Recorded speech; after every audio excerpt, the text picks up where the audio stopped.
John Cena has opened up about his relationship with Vince McMahon. Cena appeared as a guest on the Howard Stern show on Wednesday. He was asked about the allegations against McMahon and about his current relationship with him, to which John Cena responded with the following.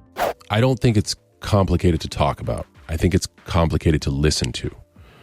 And that's kind of why I don't necessarily put a lot of time and equity into it.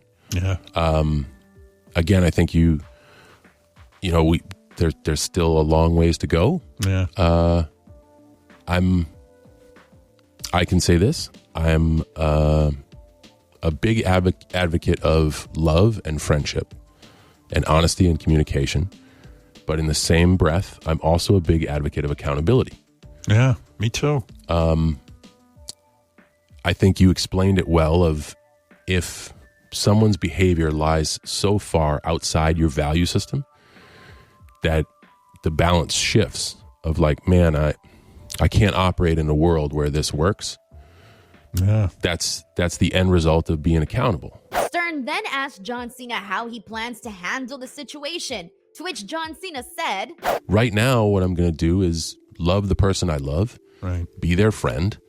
And by that, it means like, hey, I love you. You got a hill to climb.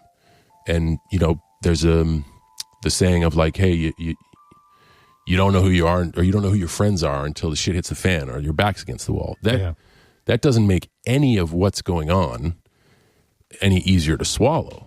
Right. But just telling somebody that like, hey, I love you. Man, this is going to be a hill to climb. We're going to see what happens. And that's that. I think it sounds so cliche, but it has to be one day at a time. But at the same token, I've openly said is I love the guy. I got a great relationship with the guy. So that's that. The whole thing is super, super unfortunate. Yeah.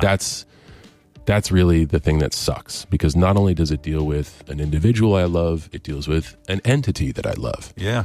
And it's one that I speak highly of. And you want to make sure I want everyone to have the experience I had. If you're an employee at Disneyland, you want everybody to go to Disney and think it's the greatest place on earth.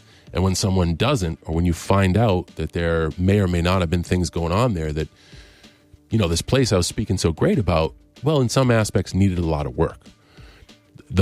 That's more than just how do I feel about this person. Now I shift to, okay, am I doing all I can to make it better? From the advice of like, work as hard as you can, promote as hard as you can. Is there anything I can do? So not only do I tell my friend I love them, I also switch to the entity and say, how can I help? Additionally, Randy Orton has also been grappling with the allegations that have been made against Vince McMahon. In an interview with the New York Post that was published on Wednesday, Randy Orton was asked about his reaction to the lawsuit former WWE employee Janelle Grant has filed against McMahon, WWE, and John Laurinaitis. The lawsuit accuses McMahon of physical and emotional abuse, sexual assault, and sex trafficking. Randy Orton told the Post that part of him doesn't want to believe the allegations because Vince has done so much for him, but he understands that Vince could have done those positive things while also making other terrible mistakes. To which he said, I've seen the horrible things online that I don't want to believe because this man has done so many things for me. If it wasn't for him, I wouldn't have been given second and third chances in WWE. I wouldn't be in the position that I'm in now if it wasn't for that man. So part of me wants to not believe it, and then the other part of me understands that he could have done all of these wonderful things for me and the business and created this amazing thing that will go on and on well after he's gone. But on the other hand, he's human and he's made some effing terrible mistakes. Randy Orton added that he thinks a lot more information has to come out before he or any other WWE talent can really speak on the situation, saying, there's three sides to every story. Their side, the other side, and then the truth. I think a lot more has to come out before I can really speak on any of this. I think that would be the case for any talent that you ask. But I do know about Vince McMahon, the man that I've known for the past 24 years personally, and I owe him for everything he's done for me. I say that with conviction because I wouldn't be in this position without a lot of help from him. But if these allegations are true, then it's some horrible shit right there. I'm torn, it's hard. He had similar comments in an interview with Sports Illustrated that was also published today, saying, I've got to say this, I wouldn't be where I am without Vince McMahon taking a chance on me a handful of times. I would not be where I am today without Vince McMahon, but I'm reading this. What you've seen and read, I've seen and read. As far as commenting on that, it effing hurts my heart. It hurts my heart. McMahon, who has vowed to vigorously defend himself against Janelle Grant's allegations, resigned from WWE and its parent company TKO Group Holdings after the lawsuit was filed.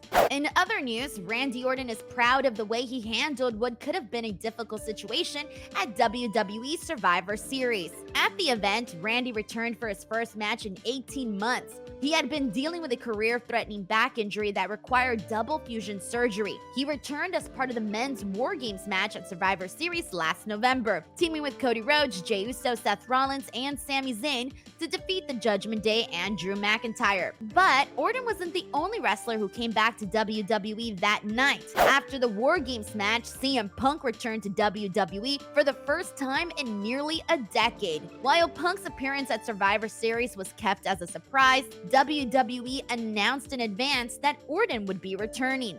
The decision was made so that the Chicago crowd would not expect CM Punk to be in War Games. In an interview with Sports Illustrated, Randy detailed how he was informed that Punk would be returning. Paul Triple H Levesque told him that it was something that only came together in the last few days before Survivor Series. I thought he was effing with me. I said, "You're joking." And he was like, "No, I'm not. This is something that just happened in the last few days." Orton said the situation is something that old Randy would have been pissed about, but the new version of Randy didn't allow it to become a problem. Everything ended up working out, and the fans were excited to see both Orton and CM Punk return. To which he said, "I was so excited for the surprise return. That's never really been the case. They've always kind of stooged off the fact I was returning. They wanted those views, so I'd never had that surprise return. I could have been really pissed, and old Randy would have been pissed. It was a defining moment for me. I went out there, we had a great War Games match, everybody was excited that I returned, everybody was excited that Punk returned, and neither return stepped on each other. It was a testament to how much I'd grown. It would have been an issue only if I made it one, so I was proud of the way I handled it." Randy is set to compete in the men's Elimination Chamber match in Perth, Australia this Saturday. Randy Orton, Drew McIntyre, Bobby Lashley, LA Knight, Kevin Owens, and Logan Paul will be the participants in the match. The winner challenges Seth Rollins for the World Heavyweight Championship at WrestleMania 40. That's a wrap for this episode of The Latest. As always, do not forget to subscribe to F4W Online for plenty more.